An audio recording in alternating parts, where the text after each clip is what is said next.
John era un hombre roto, no por grandes tragedias, sino por una acumulación de pequeños errores y decisiones que, a lo largo de los años, habían apagado su brillo.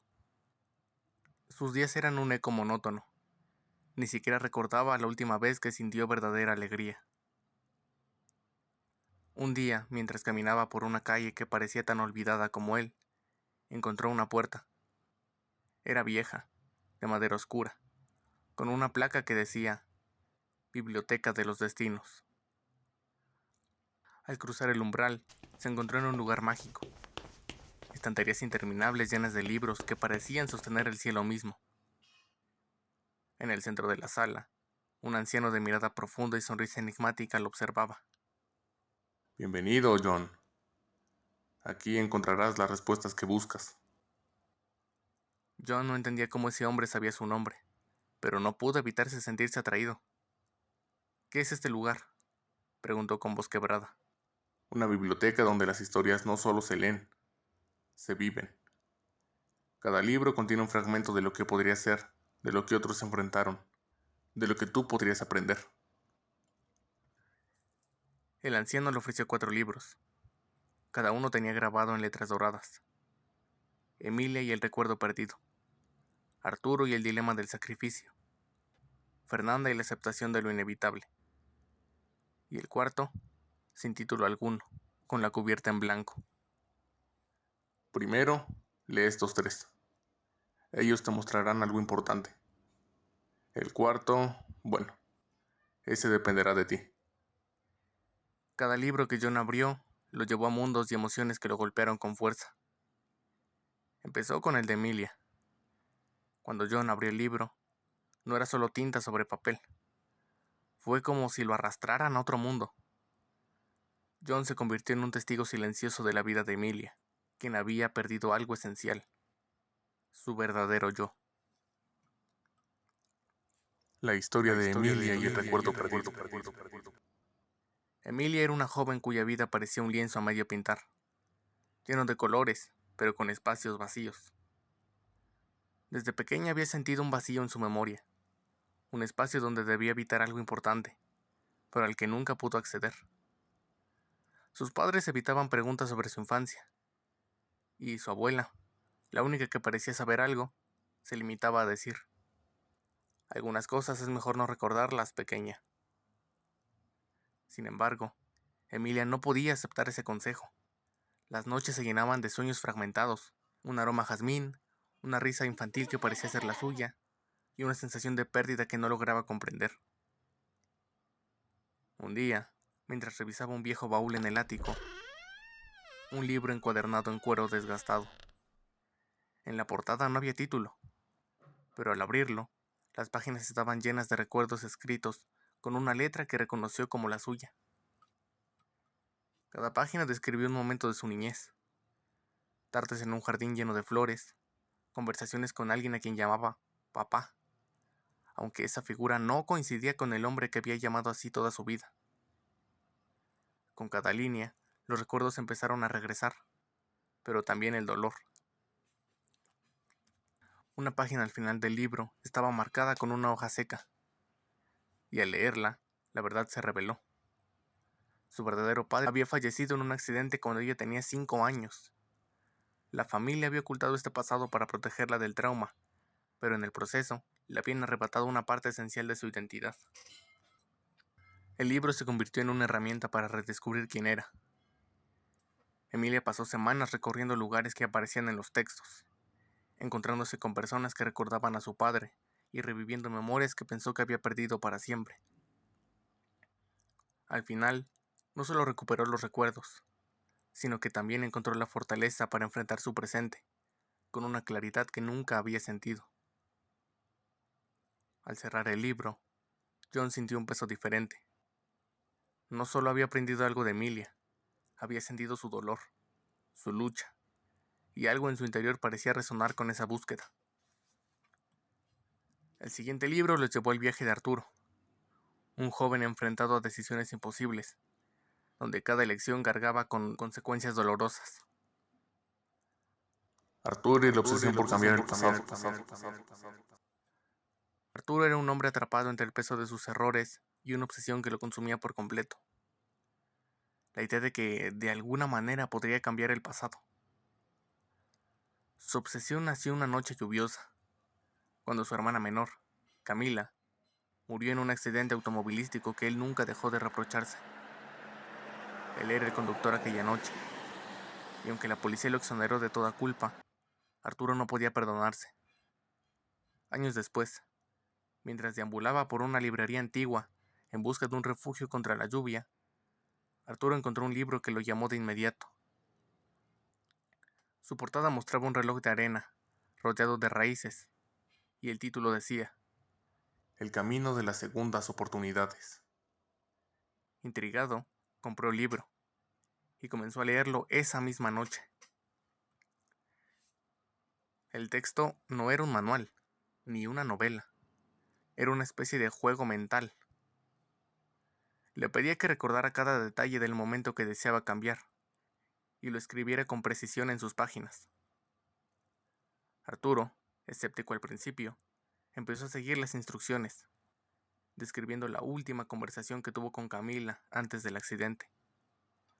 Al día siguiente, al despertar, notó algo extraño. La taza de té que Camila había usado la noche del accidente estaba en la cocina, limpia y en su lugar, cuando él juraba haberla guardado como un recuerdo. Confundido, Arturo continuó escribiendo más recuerdos en el libro, y pronto los cambios comenzaron a acumularse. Fotografías que antes mostraban a Camila desapareciendo, como si nunca hubiera existido. Las personas dejaron de mencionarla, incluso su propia madre, que ahora hablaba de su único hijo sin un atisbo de tristeza. El libro no solo parecía borrar los errores de Arturo, sino también a Camila de su vida. Cuanto más escribía, más difusa se volvía su memoria de ella. Una noche, desesperado por aferrarse a lo poco que le quedaba, decidió dejar de escribir. Abrió el libro por última vez y leyó una advertencia que no había visto antes. El pasado puede ser cambiado, pero el precio es el olvido. Arturo entendió entonces que el libro no estaba ayudándolo a redimirse, sino a borrar lo que más amaba. Cerró el libro, se dirigió al río donde ocurrió el accidente y lo lanzó al agua, prometiéndose que nunca más intentaría cambiar lo que ya había pasado. Desde ese día, Arturo decidió aceptar sus errores y honrar la memoria de Camila, no con arrepentimientos, sino con acciones que yo hubiera admirado. Aunque la culpa no desapareció por completo, la obsesión que lo había consumido dejó de ser su carga. Cuando John cerró este libro, recordó decisiones que había evitado en su propia vida, por miedo o egoísmo. Arturo había enfrentado el fuego, mientras que John lo había esquivado. El último libro antes del cuarto lo llevó a un camino aún más oscuro, donde Fernanda aprendió que algunas pérdidas son inevitables, pero no por eso menos significativas. Fernanda y el silencio que rompió el alma. Fernanda siempre había sido fuerte, o al menos eso era lo que decía la gente. Tú puedes con todo. Le repetían desde niña, y ella lo creía. Si algo salía mal, lo arreglaba. Si alguien lloraba, ella escuchaba. Si había un problema, lo resolvía. Ser fuerte se convirtió en su identidad. Pero en el fondo, Fernanda no sabía si esa fortaleza era real, o simplemente una máscara por ocultar su miedo al fracaso. Su fortaleza fue puesta a prueba el día que la vida le arrebató lo más importante. Era una tarde como cualquier otra, cuando recibió la llamada. Su hermana menor, Clara, había tenido un accidente automovilístico. Fernanda llegó al hospital antes que nadie, su corazón latiendo con fuerza, repitiéndose que todo estaría bien. Pero al entrar en la sala de emergencias y ver el cuerpo inerte de Clara, el mundo se detuvo. Fernanda no lloró, no gritó, solo permaneció allí, mirando a su hermana, como si su mente no pudiera procesar lo que sus ojos veían. Pasaron horas antes de que alguien se acercara a preguntarle si estaba bien. «Estoy bien», dije automáticamente, como siempre lo hacía. Los días que siguieron fueron un borrón. Se ocupó de todo: el funeral, los trámites, consolar a su madre, cuidar a su padre. Cada lágrima que ellos derramaban era una más que Fernanda contenía. No podía permitirse llorar. Alguien tenía que ser fuerte. Pero la noche después del funeral, cuando todos dormían, Fernanda se encontró sola en su habitación con una caja que había traído del cuarto de Clara.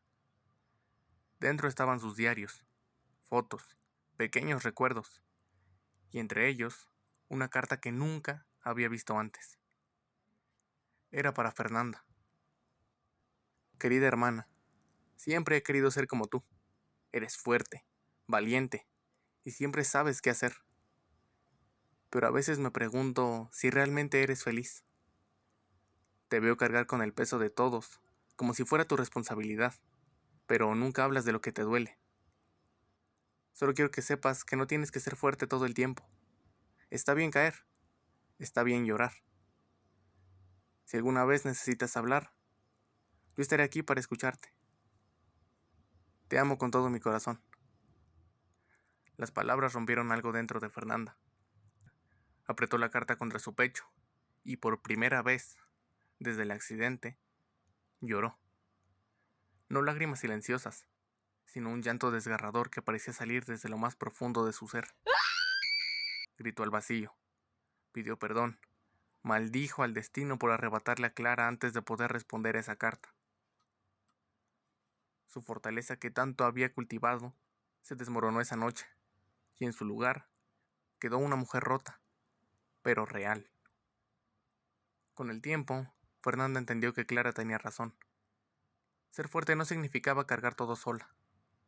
Significaba permitir que otros la sostuvieran cuando lo necesitaba. Aprendió a hablar de su dolor, a pedir ayuda, a dejarse abrazar. Y aunque el vacío que dejó Clara nunca desapareció, Fernanda encontró una nueva forma de honrar su memoria, viviendo plenamente, con todo lo bueno y lo malo que la vida le ofreciera. John dejó el libro con manos temblorosas, sabiendo que la aceptación de Fernanda era algo que él mismo había evitado durante años. Algo en John comenzó a cambiar. Con cada página, las cadenas invisibles que lo ataban parecían desmoronarse. Sintió algo que no recordaba desde hacía años: esperanza. Cuando terminó el último capítulo de Fernanda, levantó la vista hacia el anciano, con lágrimas corriendo por sus mejillas. Ellos eran como yo, ¿verdad? Perdidos, rotos. ¿Pero lo lograron? El anciano asintió con solemnidad. Todos enfrentaron sus propios infiernos, John. Lo que hicieron después fue lo que los definió. Ahora es tu turno. Le entregó el cuarto libro. John lo abrió. Esta vez no fue un viaje a otra historia. Esta vez fue su propia vida la que se desplegó ante él, como un espejo imposible de ignorar. Vio su niñez marcada por falta de validación. Recordó la presión de sus padres, quienes lo amaban, pero nunca parecían conformes. John pasó su juventud buscando cumplir expectativas que no eran suyas, moldeando una identidad que jamás encajaba. John vio su primer gran amor. Vio la forma en que lo perdió. No porque la relación no funcionara, sino porque John nunca supo luchar por ella. Más adelante se encontró con los momentos en los que dejó escapar sueños por miedo al fracaso, proyectos que nunca comenzaron, amistades que se rompieron por orgullo, y un patrón de decisiones que siempre lo alejaban de lo que realmente deseaba. Cada página era una herida abierta. Cada línea parecía gritarle que había sido el arquitecto de su propia ruina. Pero entonces, en una página casi al final, vio algo inesperado. Se encontró a sí mismo en la biblioteca, pero no estaba solo. Emilia, Arturo y Fernanda estaban ahí, esperándolo. Ellos no solo estaban en sus historias, estaban en su vida. Aparecían como si hubieran sido parte de su viaje desde siempre. esperando a que John se diera cuenta de lo que realmente importaba. ¿Qué significa esto? Preguntó el anciano, que lo observaba en silencio. Significa que cada historia que leíste no solo era una enseñanza, John. Ellos existen. Y ahora te esperan para dar el siguiente paso. Con el libro cerrado, John se acercó a una puerta que había aparecido frente a él. Era diferente a comparación con la entrada a la biblioteca. Esta parecía viva, pulsante, como si lo invitara a cruzar. John se levantó, con el corazón latiendo más fuerte que nunca. La puerta frente a él lo invitaba a cruzar, pero sabía que no era un simple final. Era un comienzo. La última página estaba en blanco, salvo por una única frase. ¿Cruzarás la puerta? El anciano lo observaba en silencio, pero esta vez no ofreció palabras de sabiduría. La decisión debía ser de John. Él miró la puerta, luego el libro y finalmente al anciano. ¿Qué hay del otro lado? Preguntó. Eso solo tú lo puedes decidir. Pero te advierto, John, no todos se atreven. Respondió el anciano. John respiró profundo, tocó el pomo, pero lo dudó. Miró atrás, donde las sombras de su pasado parecían disiparse, hacia las estanterías, y sintió una mezcla de miedo y determinación. Las historias de Emilia, Arturo y Fernanda resonaban en su interior, sus voces mezcladas con la suya. Su corazón latía con fuerza, sabiendo que este era el momento más importante de su vida. John enfrentó su mayor desafío, una puerta que no solo cambiaría su vida, sino que lo obligaría a enfrentarse a todo lo que había sido y todo lo que podía ser. Frente a ella, con el corazón latiendo como nunca antes, se preguntó, ¿y si no lo logro? Pero otra voz aún más fuerte le susurró, ¿y si es aquí donde todo comienza? Ahora, el destino de John está en tus manos. Si estuvieras frente a la puerta que podría redefinir su historia, ¿te atreverías a descubrir qué hay detrás? Tienes la última palabra.